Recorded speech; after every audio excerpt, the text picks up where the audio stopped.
after law firms. It seems very much a part of a concerted effort to attack the rule of law and using the law to defend people's rights. Tell us a little bit about the broader context. What happens when a congressman attacks someone over evidence, but forgets to bring any? Watch Ralph Norman's argument turn into an unintentional comedy sketch as Congresswoman Velasquez flips the script in the most brilliant way. Before we move on, I'd like to ask you a small favor. If you appreciate this content, please take a second to like this video and subscribe to the channel. Over 98% of you watch the videos without subscribing. It costs you nothing, but it makes a huge difference to us. So, did you click the subscribe button? Great. Thank you so much. Now back to the video. Where is the evidence, sir? Where is the evidence? Show me the proof. You just can't come here and make up things up without presenting evidence.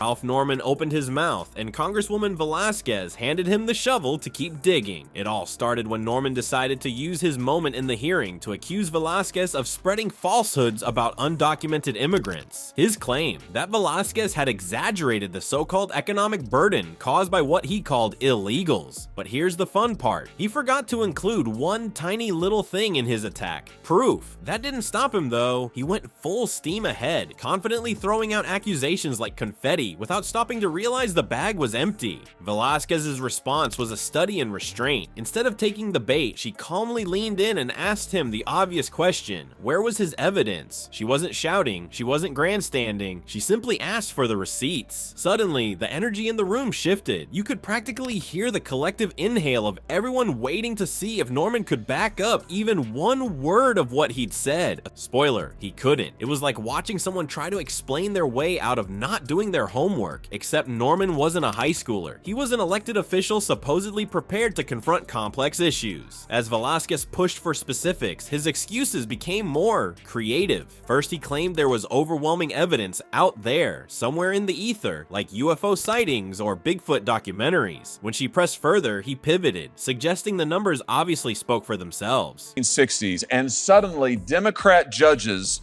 decide we love the nationwide injunction, and then when Biden comes to office, no, actually, it's Republican appointees as well, Senator. And the 1960s is where some scholars locate the beginning of this. Forgetting that he hadn't actually brought any numbers to the table. The longer he floundered, the more apparent it became that this wasn't an exchange of ideas, but a slow-motion car wreck. Velasquez didn't let up. Every time Norman attempted to dodge or reframe his argument, she simply repeated the same devastating request: let's see the proof. This wasn't just someone staying calm under pressure. This was a textbook example of what happens when competence meets bluster. One of her best moments came when she pointed out that Norman's entire claim was built on anecdotal buzzwords and thinly veiled rhetoric rather than statistical or legal facts. He didn't just fail to answer, he stumbled so badly he might as well have been arguing with himself. To say this tactic backfired on Norman is like saying water is wet. It wasn't just the audience in the room who noticed the unraveling. Clips of this exchange spread like wildfire online, with many viewers comparing Norman's approach to the trust me bro school of argumentation. And Velasquez's poise didn't just dismantle Norman's point, it made his entire performance look laughable. Follow out the people who were supposed to enforce it.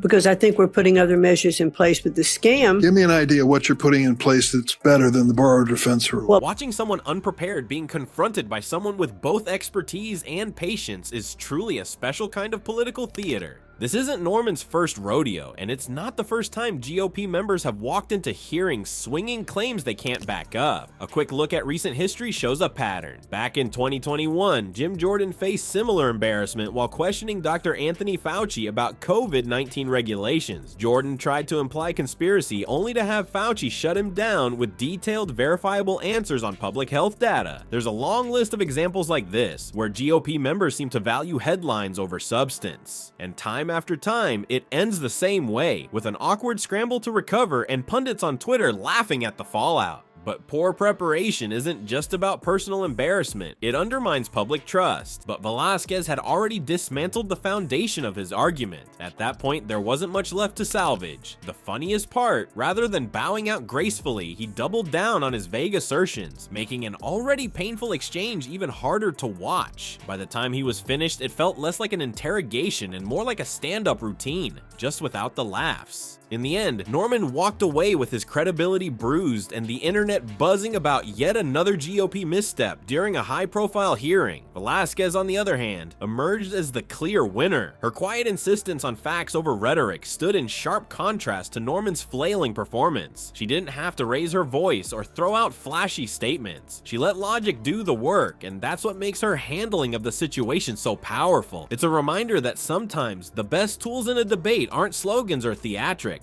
They're patience and preparation. If you think this was bad, just wait until we get to Senator Josh Hawley, because unlike Ralph Norman, who forgot his homework, Hawley actually brought visual aids to help. Too bad they only helped prove him wrong. Let's see how that went. Josh Hawley probably thought he had the perfect mic drop moment prepared. Armed with a giant chart, he confidently strolled into a Senate hearing, ready to prove that, according to him, leftist radical judges were gunning for Trump with injunctions. It seemed simple enough. He'd slap a few numbers on a graph, point to some big incriminating bars, and voila, case closed. Unfortunately for him, there was one person in the room who wasn't buying it, law professor Kate Shaw, and by the time she was done, Hawley's carefully crafted narrative didn't just fall apart, it burst into flames. Hawley started by claiming the chart was undeniable proof of something sinister. The data supposedly showed a disproportionate number of federal injunctions targeting Trump's policies, and Hawley wasted no time blaming judicial activism from liberal judges. It was a bold claim, but Shaw, calm as ever, waited for her turn to speak as if she knew this moment was coming the whole time. Once she got the floor, it was game over. What Hawley hadn't counted on was Shaw's ability to calmly dismantle his entire argument with just a few facts. She didn't even look fazed. First, she pointed out that the data Hawley was citing, his beloved chart, ignored a pretty major detail. Some of the injunctions against Trump weren't issued by leftist radical judges at all. In fact, many of them came from Republican-appointed judges, including some appointed by George W. Bush and even Ronald Reagan. Yes, the same Reagan whose policies Hawley probably sees as the golden age of conservative politics. It's hard to argue that a Reagan-appointed judge was secretly part of the radical left, but Hawley had painted himself into a corner, and Shaw wasn't going to let him escape. Shaw didn't stop there. She explained that nationwide injunctions, the kind central to Hawley's argument, weren't some leftist conspiracy cooked up during Trump's presidency. In fact, they'd been around for decades, with scholars tracing their origins all the way back to the early 20th century. Hawley, of course, didn't seem interested in that much history. His chart, she noted, wasn't evidence of some grand political scheme. It was just a reflection of how Trump's administration had conducted itself. And her point, Trump's unprecedented volume of administrative actions, many of which were legally questionable or outright unlawful, was bound to draw more injunctions. In her words, his administration's much more lawless activity was the main driver, not judicial bias, not a political conspiracy, just the natural consequence of breaking rules. The best part, Shaw posed her own question to Hawley, asking,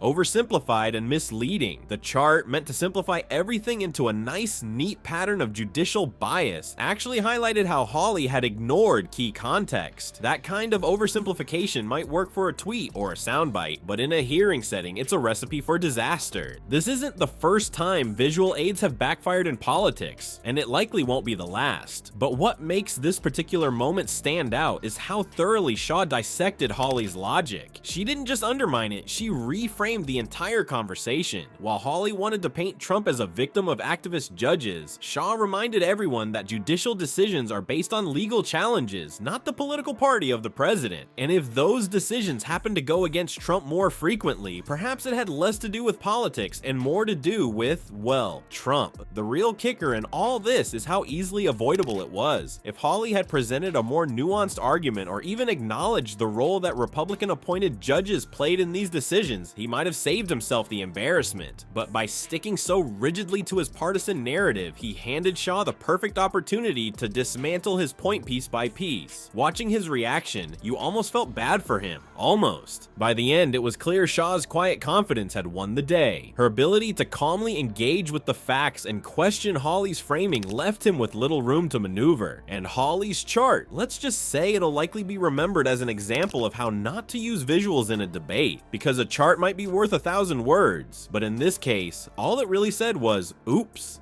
If you're already cringing for Hawley, get ready because things get even messier with Senator Joni Ernst. She didn't just fail to defend her claims, she made dodging questions into an art form. Let's see how that went down. What's worse than giving a bad answer? Giving no answer at all. And Senator Joni Ernst gave us a masterclass in avoiding accountability. Ernst had recently stirred controversy over her comments about the GOP's budget bill. Her remarks raised eyebrows, making her a prime target for tough questions during a hearing. But instead of addressing those questions head on, she ducked, she weaved, and she sidestepped like she was stuck in some advanced level dodgeball match. The result? A hearing that was less about getting answers and more about watching one person scramble to avoid giving any. The questions started rolling in, and Ernst wasted no time deploying her favorite tactic, deflection. When asked to clarify her comments on the budget bill, she immediately pivoted to something unrelated. It was like watching someone answer, "What time is it?" with "The weather is nice today." Instead of explaining the GOP's priorities or even defending her position, she went on a bizarre tangent about fiscal responsibility. Broad, meaningless, and utterly unrelated to the critique she was facing. For viewers, it was an exercise in patience. Reporters tried asking the same question different ways, hoping to get even a sliver of substance from Ernst. But no matter how pointed or specific the questions became, Ernst had a way of dancing around them with a skill that would make professional politicians proud if only it didn't look so obvious. Ernst may have thought she was playing it safe, but what it actually looked like was an utter refusal to engage with reality.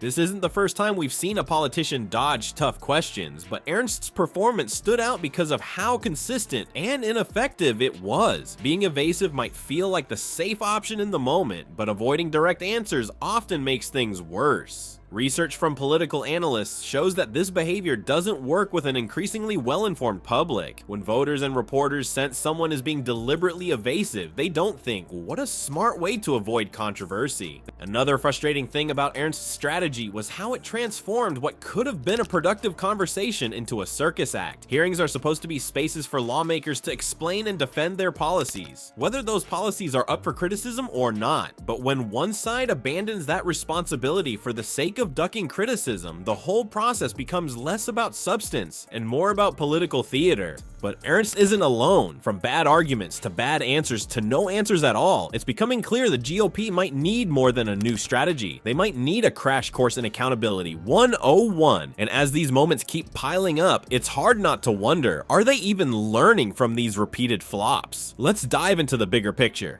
If there's one thing the GOP hearings keep proving, it's that showing up unprepared is never the winning strategy. Ralph Norman accusing without evidence, Josh Hawley oversimplifying with charts, and Joni Ernst dodging simple questions all point to the same flaw.